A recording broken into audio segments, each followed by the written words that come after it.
Hey everyone, welcome back to the channel. Today we're working on this echo trimmer that won't start, so we're going to go through the procedures. But before I go, hey look, I just picked up this. This is a Husky, and the cute thing is it's got the multi-bit where you can change bits. It comes with an assortment of bits, which is pretty nice. Okay, it comes with an adapter and 3 sets of bits, you know, your standard, your torques, your flats, you know, whatever. But the best thing is, look, if you hold on to it, it actually, when you're winding, it actually spins, so you're actually getting forward, reverse, and then you have the lock feature. So it's actually got a good handle. So we're going to give it the whirl and see how it goes, okay? So let's start on this project, okay, since we're here. What we're going to do first is, it won't start. We check for basic things. It looks like it's pretty nasty, so we're going to have to go through the whole thing and check for the basic stuff as always. So first, I'm going to take a simple compression on this. We'll take the cover off and we'll do the compression. All right, that's a T25, and then we're going to take this cover off first and see what we can do with it and see where we're at.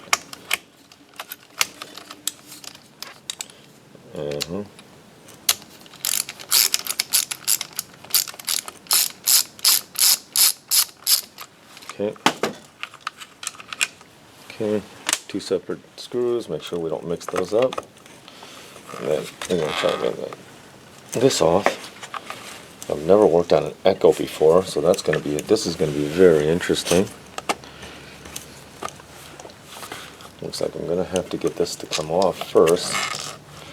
I think I can get it off like that.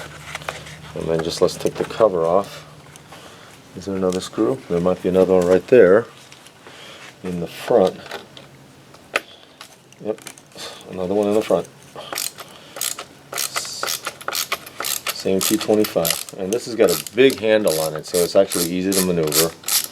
We're right in the front, so there's 3 screws. The 2 in the front are flat, the 1 in the back is round. So let's see if we can get this to come off.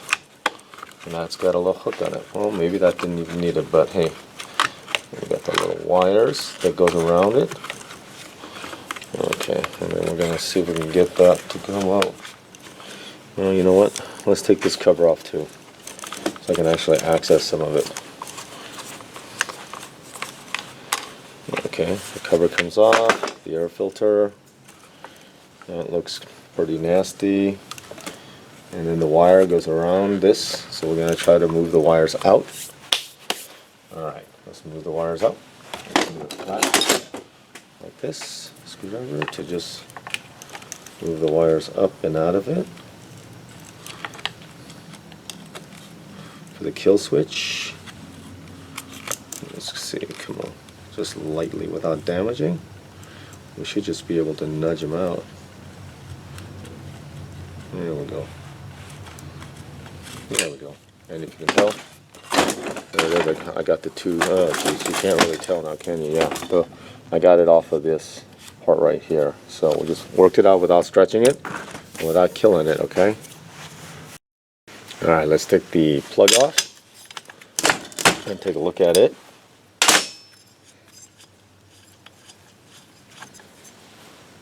Oh, man, that is pretty stinking nasty. Alright, well, let's clean this out, but I'm still going to check that out. And let's see where we're at. I'm going to run a simple compression test on it.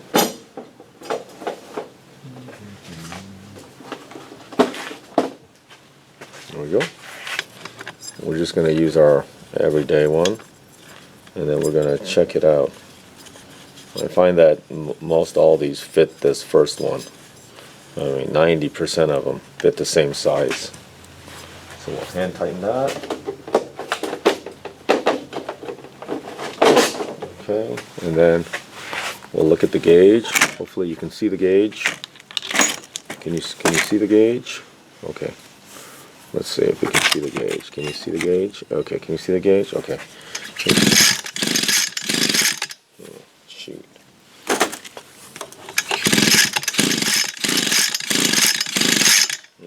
Let's open the throttle all the way. Yeah, there's not much in there. Usually I like to see a little bit more than that, but okay. That's that. All right, let's delve a little deeper and see what's going on, okay? Let's see if there's a restriction or something like that. All right, the other thing I like to check is the exhaust to see if there's any thing wrong with the spark arrestor, which, you know, can be an issue. And this has got a lot of oil in it, and it's quite nasty. So we're gonna just take this apart and take a look at that screen, which, if it's plugged, then it's not going to be very good. So let's see.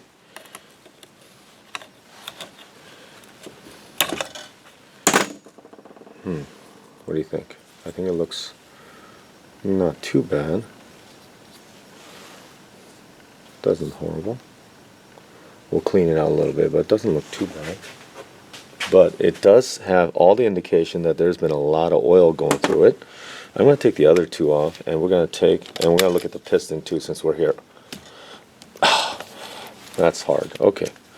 So let me get something to take that off. But we're going to take these two bolts out, and then we should be able to get the muffler off. All right, the piston looks good, as you can tell. So we're not there. So something else is the issue. So we're going to have to delve deeper. So I'll put that back together, and we'll see what's going on. Maybe it's a fuel starvation issue. Maybe it's something else. But we'll see. All right, the other thing is, let's check for spark. Let's see if there's spark here. Okay, let's see. There we go. We got some spark. Okay, so I know there's spark there. So we know spark is good. And this little connector here, I don't know. Is it good? I hope it's good. Okay. Okay, there we go. There we go. Let's give it a shot. All right, we did the priming. All right, so that's got some good hope, okay? So let's prime it a little bit. All right, that's going, so we'll go mid.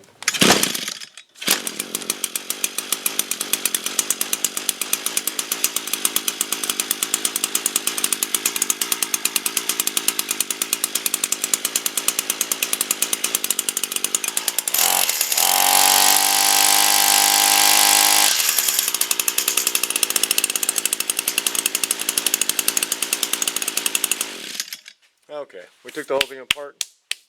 Looks like it was a dirty plug. How sad is that?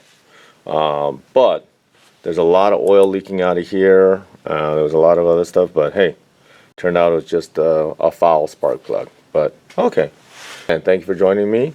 Thank you for following along, and hopefully you enjoyed another short video. The bolts here are, though, they're T27s, not T25s. I misspoke earlier, and so very close, but let's use the right one. But otherwise, hey, there we go. We're just going to clean it up, and we're just going to give it back then now. Okay.